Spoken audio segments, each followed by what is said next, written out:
Chapter 7. The next morning, as he brewed black tea for breakfast, Hassan told me he'd had a dream. We were at Garkha Lake, you, me, father, Akas Sahib, Rahim Khan, and thousands of other people, he said. It was warm and sunny, and the lake was clear like a mirror. But no one was swimming because they said a monster had come to the lake.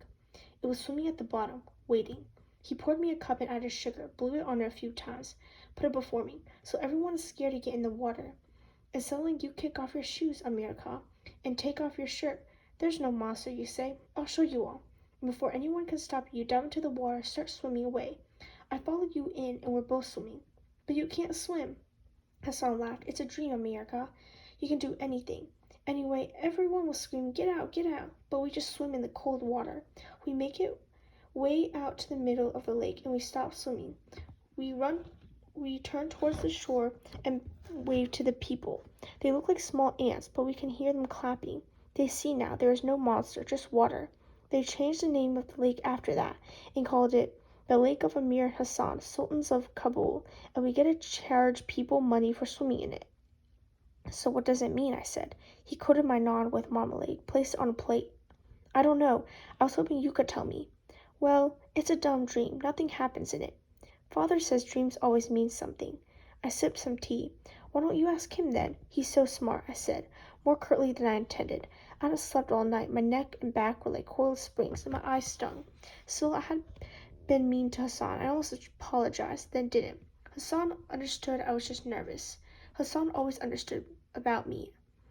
Upstairs, I could hear the water running in Baba's bathroom. The streets glistened with fresh snow, and the weight was a blameless blue. Snow blanketed every rooftop and weighed on the branches of the stunted mulberry trees that lined our street. Overnight, snow had nudged its way into every crack and gutter. I squinted against the blinding white when Hassan and I stepped through the wrought iron gates. Ali shut the gates behind us. I heard him mutter a prayer under his breath. He always said a prayer when his son left the house. I'd never seen so many people on our street. Kids were flinging snowballs, squabbling, chasing one another, giggling. Kite fighters were huddling with their spool holders, making last-minute preparations. From adjacent streets, I could hear laughter and chatter. Already, rooftops were jammed with spectators reclining in lawn chairs, hot tea steaming from thermoses, and the music of Ahmad Sahir blaring from cassette players. The immensely popular Ahmad Sahir had revolutionized Afghan music and outraged the purists by adding electric guitars, drums, and horns to the traditional tabla and harmonium. On stage or at parties, he shirked the austere and nearly morose stance of older singers and actually smiled when he sang, sometimes even at women. I turned my gaze to a rooftop, found Baba and Rahim Khan sitting on a bench, both dressed in wool sweaters, sipping tea. Baba waved. I couldn't tell if he was waving at me or Hassan. We should get going, Hassan said. He wore black rubber snow boots and a bright green chapan over a thick sweater and faded corduroy pants. Sunlight washed over his face, and in it I saw how well the pink scar of his lip had healed. Suddenly I wanted to withdraw, pack it all in, go home.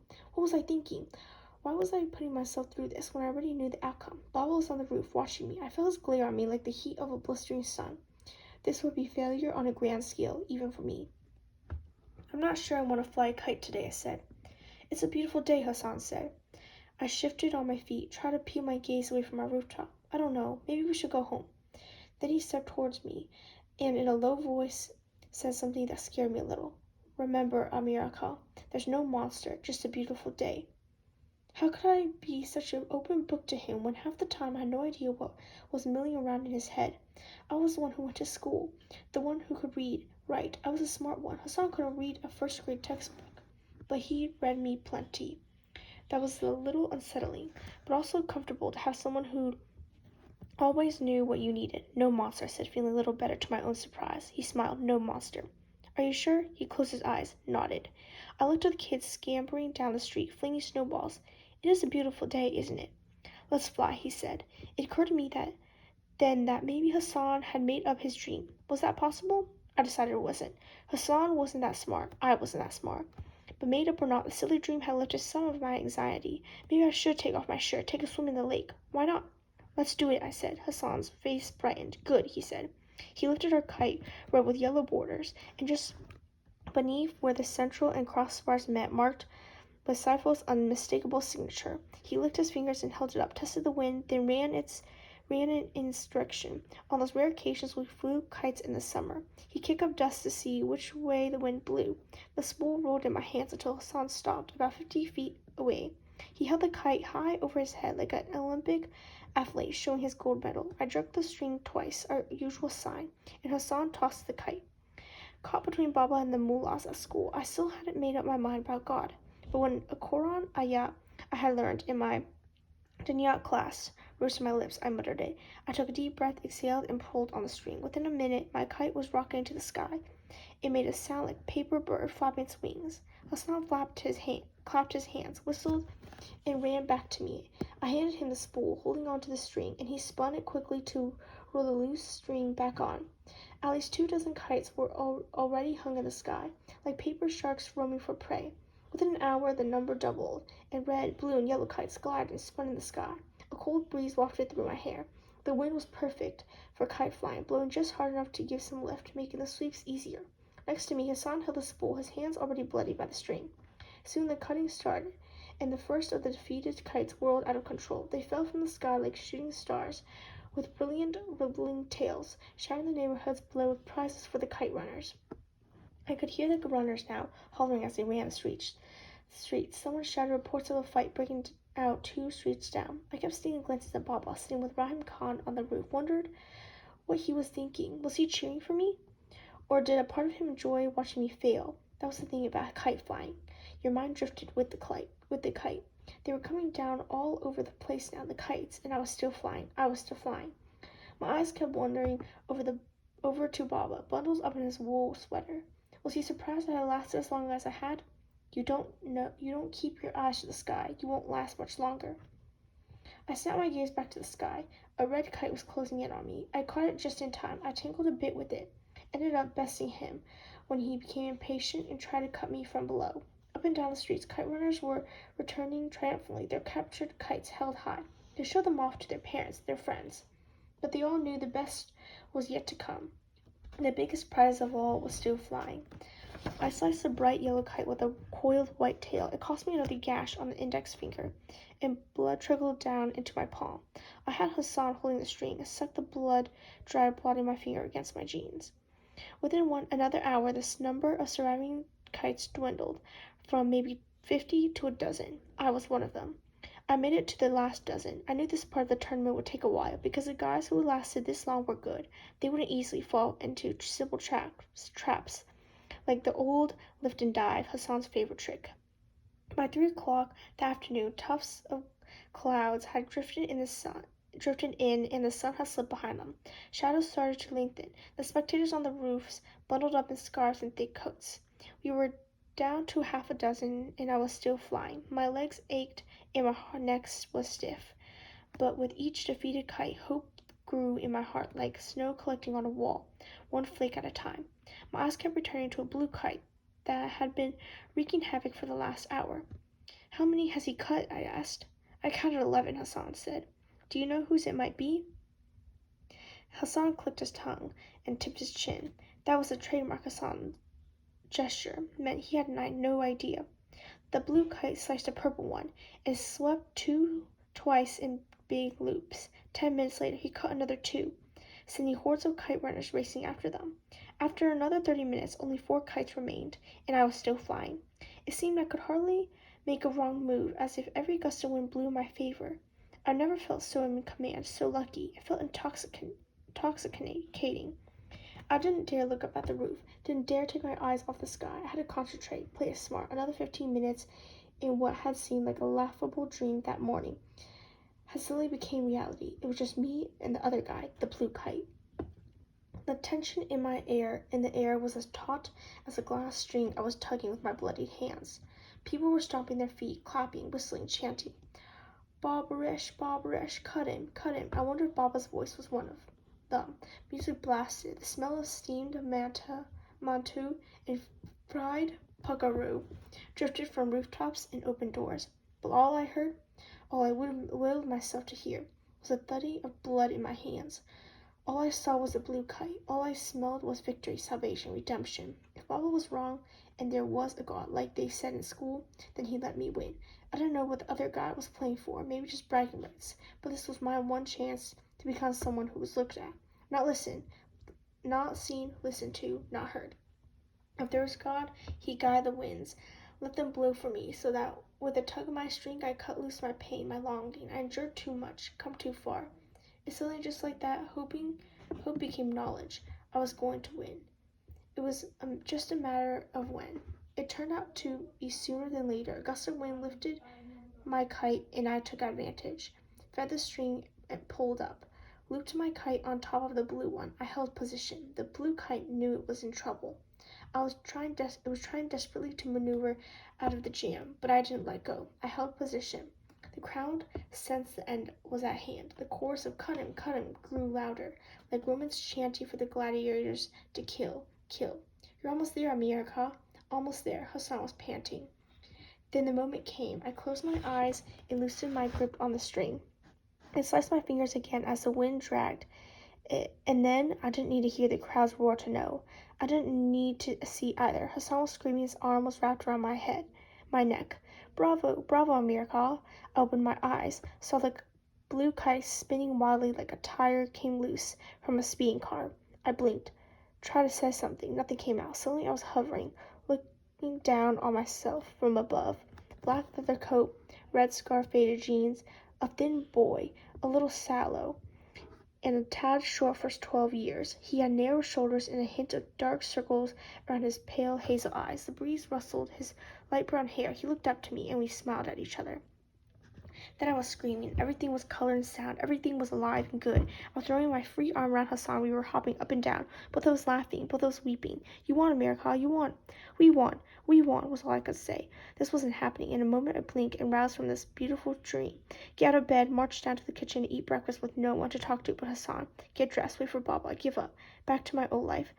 Then I saw Baba on our roof. He was standing on the edge, pumping both of his fists, hollering and clapping. And that right there was the single greatest moment of my 12 years of my life. Seeing Baba on that roof, proud of me at last.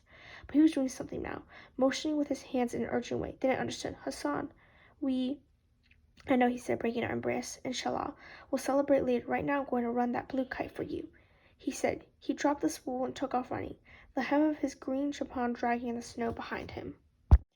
Hassan, I called, come back with it.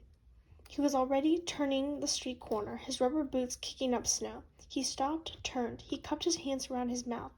For you 1,000 times over, he said. Then he smiled, his Hassan smile, and disappeared round the corner. The next time I saw him smile unabashedly like that was 6 years later in a faded Polaroid photograph.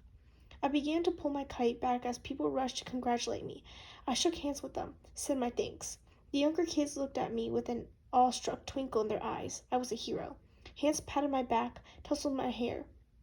I pulled on the string and returned every smile, but my mind was on the blue kite. Finally, I had my kite in hand, wrapped the loose string that had collected at my feet around the spool, shook a few more hands, and trotted home. When I reached the wrought iron gates, Ollie was waiting on the other side. He stuck his hand through the bars. Congratulations, he said. I gave him my kite and spool, shook his hand. Tashakar, Ali Jan. I was praying for you the whole time. Then keep praying, we're not done yet. I hurried back to the street. I didn't ask Ali about Baba. I didn't want to see him yet. In my head, I had it all planned. I'd make a grand entrance, a hero, prize trophy in my bloody hands. Heads would turn and eyes would lock. Rostam and Sareb sizing each other up. A dramatic moment of silence. Then the old warrior would walk to the young one, embrace him, acknowledge his worthiness, vindication, salvation, redemption, and then, well, happily ever after, of course. What else? The streets of Wazir Akbar Khan was numbered and set at right angles to each other like a grid. It was a new neighborhood then, still developing, with empty lots of land and half-constructed homes on every street, between compounds surrounded by 8-foot walls. I ran up and down every street looking for Hassan.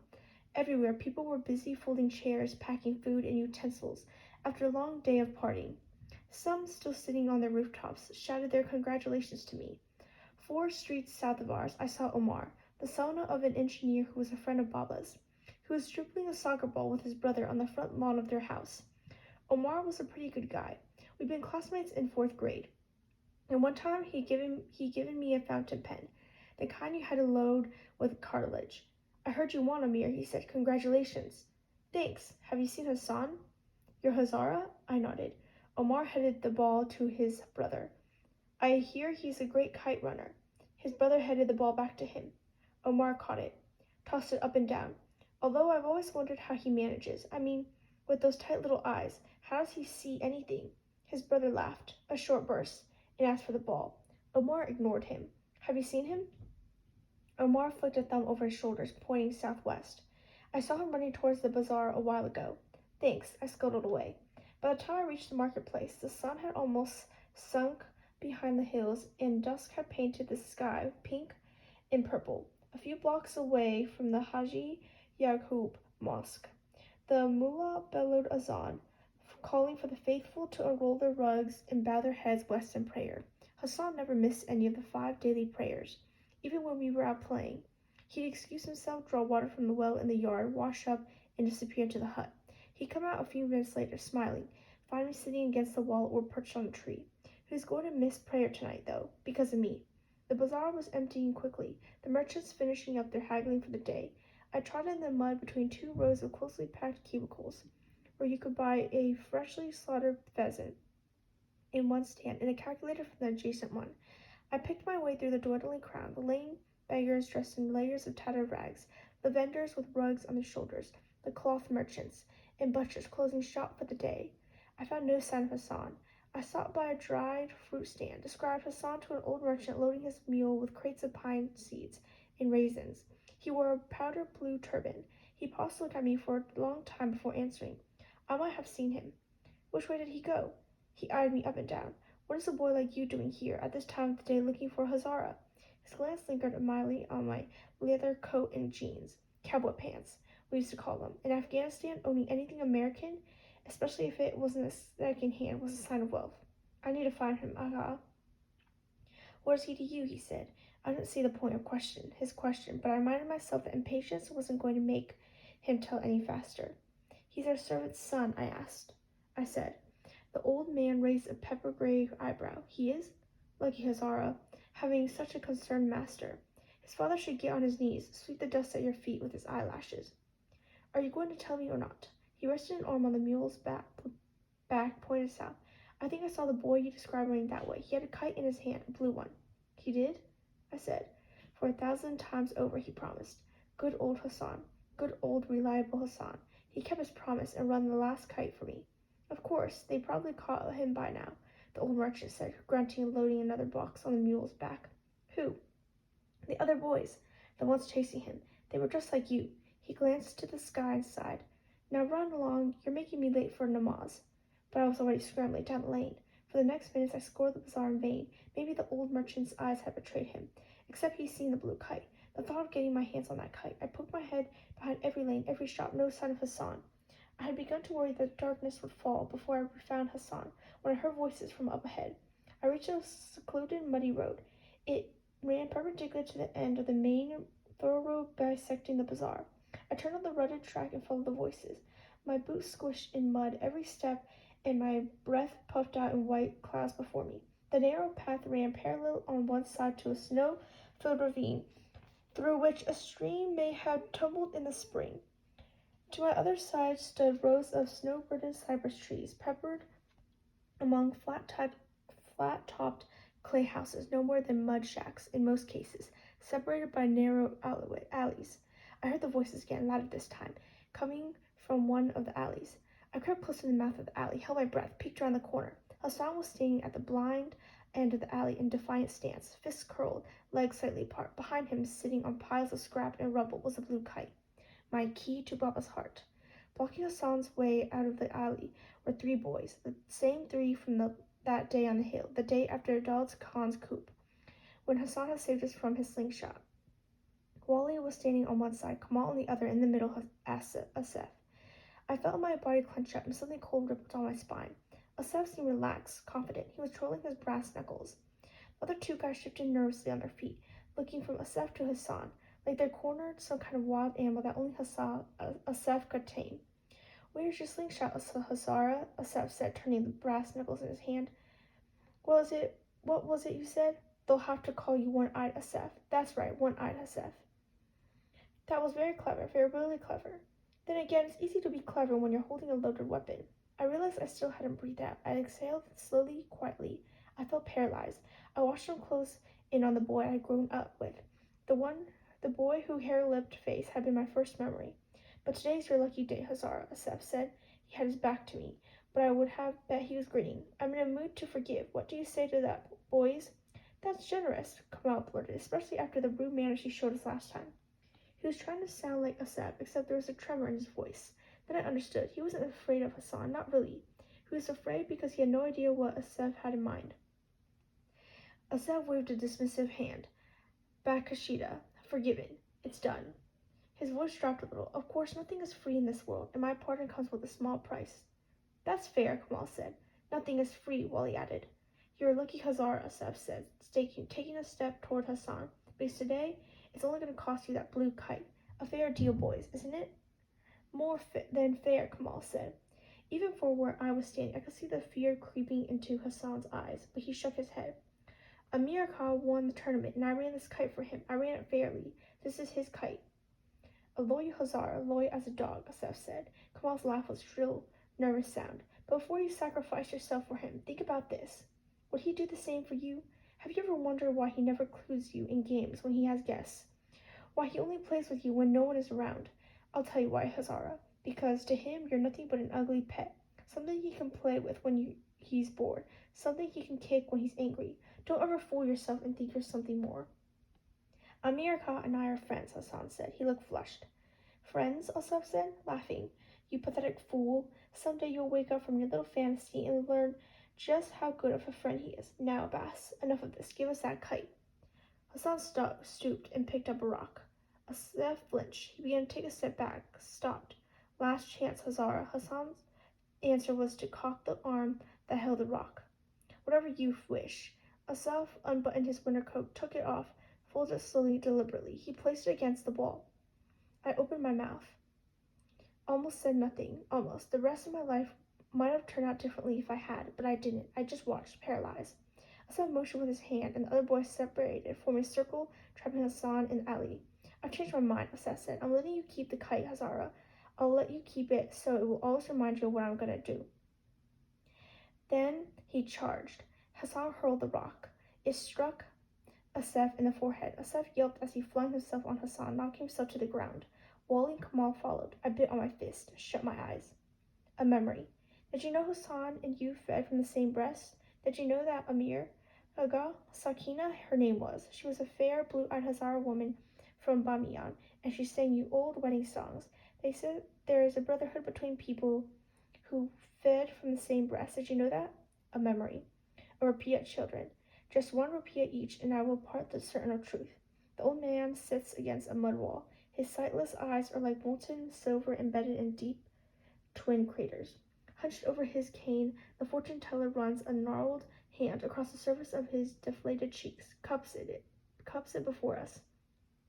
Not much to ask for the truth, is it? A rupiah each? Hassan drops a coin in the leathery palm. I drop mine too.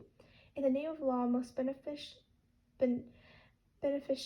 most merciful, the old fortune teller whispers. He takes Hassan's hands first, strokes the palm with one horn-like finger, round and round, round and round. The finger then floats to Hassan's face, make a dry, scratching sound as it slowly traces the curve of his cheek, the outline of his ears. The callous pads of his fingers brush against Hassan's eyes. The hand stops there, lingers. A shadow passes across the old man's face. Hassan and I exchange a look. The old man takes Hassan's hands and puts the rupiah back in Hassan's palm. He turns to me. How about you, young friend, he says. On the other side of the wall, a rooster crows. The old man reaches for my hand, and I withdraw it. A dream. I am lost in a snowstorm. The wind shrieks, blows stinging sheets of snow to my eyes. I stagger through layers of shifting white. I call for help, but the wind drowns my cries. I fall and lie panting on the snow, lost in the white. The wind wailing in my ears. I watch the snow erase my fresh footsteps. I'm a ghost now, I think. A ghost with no footprints. I cry out again, hope fading like footprints, but this time a muffled reply. I shield my eyes and manage to sit up. Out of swaying curtains of snow, I catch a glimpse of movement, a flurry of color. A familiar shape materializes. A hand reaches out for me. I see deep, bare gashes across the palm, blood dripping, staining the snow. I take the hand, suddenly the snow's gone. We're standing in a field of apple-green grass, with soft wisps of cloud drifting above. I look up and see the clear sky, and the sky is filled with kites, green, yellow, red, orange. They shimmer in the afternoon light. A havoc of scrap and rubble littered the alley. Worn bicycle tires, bottles with peeled labels, ripped up magazines, yellowed newspapers, all scattered amid a pile of bricks and slabs of cement. A rusted cast iron stove, with a gaping hole on its side, tilted against the wall. But there was two things amid the garbage that I couldn't stop looking at. One was a blue kite resting against the wall, close to the cast iron stove. The other was Hassan's brown corduroy pants thrown on a heap of eroded bricks. I don't know, Wally was saying. My father says it's sinful. He sounded unsure, excited, scared, all at the same time. Hassan lay with his chest pinned to the ground. Kamal and Wally, each gripping an arm, twisted and bent at the elbow so Hassan's hands were pressed to his back. Asaf was standing over them, the heel of his snow boots crushing the back of Hassan's neck. Your father won't find out, Asaf said, and there's nothing sinful about teaching a lesson to a disrespectful donkey. I don't know, Wally muttered. Suit yourself, Asaf said. He turned to Camille. What about you? Well, it's just a Hazara, Asaf said, but Kamal kept looking away. Fine, Asaf snapped. All I want you weaklings to do is hold him down. Can you manage that? Wally and Kamal nodded. They looked relieved. Asaf knelt behind Hassan, putting his hands on Hassan's hips and lifted his bare buttocks. He kept one hand on Hassan's back and undid his own belt buckle with his free hand. He unzipped his jeans, dropped his underwear. He positioned himself behind Hassan. Hassan didn't struggle, didn't even whimper. He moved his head slightly, and I caught a glimpse of his face. I saw the resignation in it. It was a look I had seen before. It was the look of a lamb. Tomorrow is the 10th day of Dhul Hijjah, the last month of the Muslim calendar, and the first 3 days of Eid al-Adha, or Eid al-Qurban, as Afghans call it, a day to celebrate how the Prophet Abraham almost sacrificed his own son for God. Baba had hand-picked the sheep again this year, a powder white one with crooked black ears. We all stood in the backyard, Hassan, Ali, Baba, and I. The mullah recites the prayer, rubs his beard. Baba mutters, "Get on with it," under his breath. He sounds annoyed with the endless praying, the ritual of making the meat halal. Baba mocks the story behind this Eid, like he mocks everything religious, but he respects the tradition of Eid Korban. The custom is to divide the meat in thirds, one for the family, one for the friends, and one for the poor. Every year, Baba gives it all to the poor. The rich are fat enough already, he says. The mullah finishes the prayer. Amen. He picks up the kitchen knife with a long blade. The custom is to not let the sheep get to the knife. Ali feeds the animal a cube of sugar, another custom, to make death sweeter. The sheep kicks, but not much. The mullah grabs it under its jaw and places the blade on its neck. Just a second before he slices the throat in one expert motion, I see the sheep's eyes. It is a look that will haunt my dreams for weeks. I don't know why I watch this yearly ritual in our backyard. My nightmares persist long after the bloodstains on the grass have faded. But I always watch. I watch because of that look of acceptance in the animal's eyes. Absurdly, I imagine the animal understands. I imagine the animal sees that its imminent demise is for a higher purpose. This is the look. I stopped watching, turned away from the alley. Something warm was running down my wrist. I blinked. Saw I was still biting down my fists, hard enough to draw blood from the knuckles. I realized something else. I was weeping. From just around the corner, I could hear Asaf's quick, rhythmic grunts. I had one last chance to make a decision, one final opportunity to decide who I was going to be. I could step into that alley, stand up for Hassan, though he stood up for me all those times in the past, accept whatever would happen to me. Or I could run. In the end, I ran. I ran because I was a coward. I was afraid of Asaf and what he would do to me. I was afraid of getting hurt. That's what I told myself as I turned my back to the alley, to Hassan. That's what I made myself believe. I actually aspired to cowardice, because the alternative, the real reason I was running, was that Asaf was right. Nothing was free in this world. Maybe Asaf was the price I had to pay. The lamb had to slay to win Baba. Was it a fair price? The answer floated to my conscious mind before I could thwart it. He was just a Hazara, right? Wasn't he? I ran back the way I came. Ran back to the all but deserted bazaar. I lurched to a cubicle and leaned against the padlocked swinging doors. I stood there, panting, sweating, wishing things had turned out some other way. About 15 minutes later, I heard the voices and running footfalls. I crouched behind the cubicle and watched Asaf and the other two sprinting by, laughing as they hurried down the deserted lane. I forced myself to wait 10 more minutes, then I walked back to the rutted track that ran along the snow-filled ravine. I squinted in the dimming light and spotted Hassan walking slowly towards me. I met him by a leafless birch on the edge of the ravine. He had the blue kite in his hands. That was the first thing I saw, and I can't lie now and say my eyes didn't scan it for any rips. His chapan had mud smudges down the front, and his shirt was ripped just before the collar. He stopped, swaying on his feet like he was going to collapse. Then he steadied himself, handed me the kite. "Where were you? I looked for you," I said. Speaking those words was like chewing on a rock. Hassan dragged his sleeve across his face, wiped snot and tears. I waited for him to say something, but we just stood there in silence in the fading light. I was grateful for the early evening shadows that fell on Hassan's face and concealed mine. I was glad I didn't have to return his gaze. Did he know I knew? And if he knew, then what would I see if I did look in his eyes? Blame, indignation, or, God forbid, what I fear most, guileless devotion. That most of all I couldn't bear to see. He began to say something and his voice cracked. He closed his mouth, opened it, and closed it again. Took a step back, wiped his face, and that was as close as Son and I ever came to discussing what had happened in that alley. I thought he might burst into tears, but to my relief he didn't, and I pretended I hadn't heard the crack in his voice, just like I pretended I hadn't seen the dark stain in the seat of his pants, or those tiny drops that fell between his legs and stained the snow black. "Agha Sahib will worry," was all he said. He turned from me and limped away. It happened just the way I imagined. I opened the door to the smoky study and stepped in. Baba and Rahim Khan were drinking tea and listening to the news crackling on the radio. Their heads turned, then a smile played on my father's lips. He opened his arm. I put the kite down, walked into his thick, hairy arms. I buried my face in the warmth of his chest and wept. Baba held me close and rocked me back and forth. In his arms, I forgot what I had done, and that was good.